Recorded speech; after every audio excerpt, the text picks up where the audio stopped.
یہ بہت ہی پیاری حدیث ہے بھائی، مومنوں کے دل کو خوش کر دینے والی۔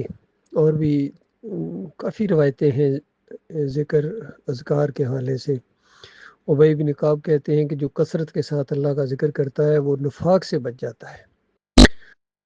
پھر ایک اور حدیث کے اندر آتا ہے کہ جو دل میں اللہ کو یاد کرتا ہے، اللہ بھی اس کو دل میں یاد کرتا ہے۔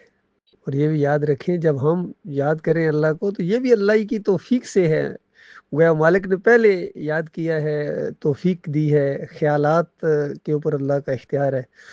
ہم چاہ بھی نہیں سکتے جب تک ہمارا مالک نہ چاہے۔ وہ اتنی علم والا ہے، قدرت والا ہے، مہربان ہے، غفور الرحیم ہے۔ اور جب کسی محفل میں اس کا ذکر کیا جاتا ہے، یعنی لوگوں میں اللہ کی باتیں کی جاتی ہیں، جس طرح مالک فرماتا ہے الرحمن، وہ کسی جاننے والے سے پوچھو کیا عظیم ہستی ہے۔ تو اس طرح جب اللہ کا فہم دل کے اندر کلیئر ہو جاتا ہے، پھر سبحان ربی العظیم کہنے میں وہ مزہ آتا ہے، سبحان ربی الاعلیٰ کہنے میں وہ مزہ آتا ہے، اللہ اکبر کہنے میں وہ مزہ آتا ہے، الحمدللہ کہنے میں وہ مزہ آتا ہے، سبحان اللہ کہنے میں وہ مزہ آتا ہے۔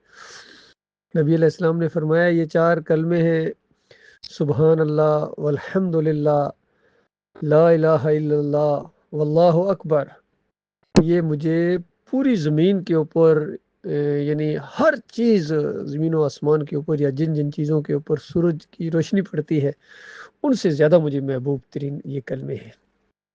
پھر ایک اور روایت کے اندر آتا ہے کہ 2 کلمے ایسے ہیں جو زبان پر بہت ہی ہلکے، یعنی آسانی کے ساتھ ادا ہو جاتے ہیں، یاد بھی ہو جاتے ہیں، اور میزان میں بہت ہی بھاری ہوں گے، ان کا وزن بہت بہت وزنی ہوگا، کیونکہ اس وقت سب سے زیادہ ضرورت اس چیز کی ہوگی کہ جس کے اعمال کے وزن زیادہ ہوں گے، تولے جائیں گے۔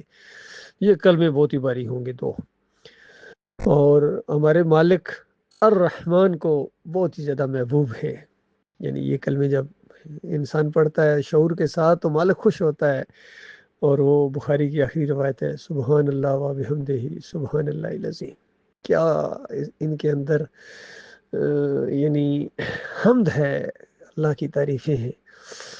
پھر جب نبی علیہ السلام کی نبوت کا وہ مشن پایا تکمیل تک پہنچا تو مالک نے ایک نشانی دکھائی کہ یہ نشانی جب ظاہر ہو جائے تو سمجھ لے آج اب آپ کا نبوت کا کام تمام ہوا، اب آپ تیاری کریں آگے کے لیے، آخرت کے لیے، یعنی آپ کی اب وفات کا وقت آنے والا ہے۔ اور اس سے پہلے فسبح بحمد ربک واستغفر انہ کان توابا، بس اپنے مالک کی گن گاؤ، اپنے مالک کی تعریفیں کرو، یعنی کہ سب کچھ اس نے کیا ہے، اس نے احسان فرمایا ہے، اس نے ہمت دی ہے، اس نے صبر دیا ہے، اس نے راہ دکھائی ہے، اس نے ساتھی دیے، اس نے ماحول بنایا ہے، سب کچھ اسی اکیلے نے کیا ہے۔ اور اگر اس کی مدد شامل حال نہ ہوتی تو کچھ بھی نہیں ہو سکتا تھا۔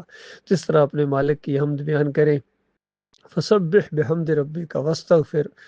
اور ظاہری بات ہے، بشر ہے، کمی کوتاہی بھی رہ جاتی ہے، کبھی بھی انسان یہ نہیں کہہ سکتا میں نے اپنی طرف سے حق ادا کر دیا، بلکہ نبی علیہ السلام کہا کرتے تھے یا اللہ بندگی کا حق ادا نہیں ہوا ہے، اور بالکل یہ کہنے میں حق بجانب تھے۔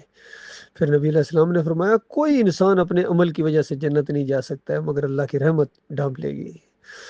تو یہ ساری چیزیں، تو فرمایا اللہ کی حمد کریں، تسبیح کریں اس کی، اور توبہ استغفار کریں، انہو کان توابا، کیا شان ہے اس مالک کی، وہ بہت ہی زیادہ معاف کرنے والا ہے، معافی دینے کو پسند کرتا ہے۔ ایک اور جس طرح کی ایک دعا ہے، اللہم انک عفو تحب العفو فاعف عنی۔ ام المومنین نے عائشہ رضی اللہ تعالیٰ عنہ نے جب پوچھا کہ اللہ کے رسول اگر مجھے معلوم ہو جائے کہ آج لیلۃ القدر ہے تو میں کیا مانگوں، آپ اندازہ لگے یہ وہ قدر والی رات، اور اس میں انسان کو اگر اختیار دیا جائے کوئی مانگو، ایک ہی چیز مانگو، یا سب سے پیاری چیز انسان کیا مانگ سکتا ہے، تو یہی ہے اللہم انک عفو تحب العفو فاعف عنی، مالک تو سراپا معافی ہے اور معاف کرنے کو پسند کرتا ہے، مالک کو اچھا لگتا ہے معاف کرنا۔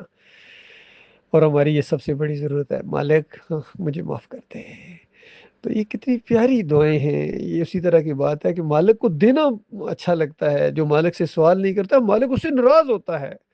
اور ہمارا مالک چونکہ بہت زیادہ دینے والا ہے، بہت زیادہ اپنے مالک سے مانگا کریں۔ تو جب صحابہ کو یہ بات پتہ چلی کہ مالک خوش ہوتا ہے مانگنے سے اور نہ مانگنے سے ناراض ہوتا ہے، تو ایک صحابی نے کہا یا رسول اللہ پھر تو ہم بہت مانگیں گے، فرمایا وہ بہت دینے والا ہے، بہت زیادہ دینے والا ہے۔ تو یہ ساری باتیں ہیں میرے پیارے بھائیوں، اللہ تعالیٰ کے ساتھ چمٹ جاؤ، یعنی اللہ کے دین کے ساتھ چمٹ جاؤ، خلوص پیدا کرو اپنے اندر. اور جہاں یہ فرائض کی ادائیگی ہے، نوافل ہیں، اللہ کے راستے میں جہاد ہے، یہ سب کچھ کے درمیان میں جو ان ساری چیزوں کو آپس میں جوڑنے والی چیز ہے وہ اللہ کا ذکر ہے. ہر وقت سبحان اللہ، الحمدللہ، اللہ اکبر. اور اللہ کا ذکر، اللہ کی جو باتیں دعوت توحید پھیلاتے ہیں، یہ بھی اللہ کا ذکر ہے. اور قرآن تو سب سے بڑا اللہ کا ذکر ہے قرآن. اللہ تعالیٰ غور و فکر کرنے کی توفیق عطا فرمائے. مالک ہماری کمیوں کو تائیوں کو معاف فرمائے اور اجر عظیم سے مالک نوازے.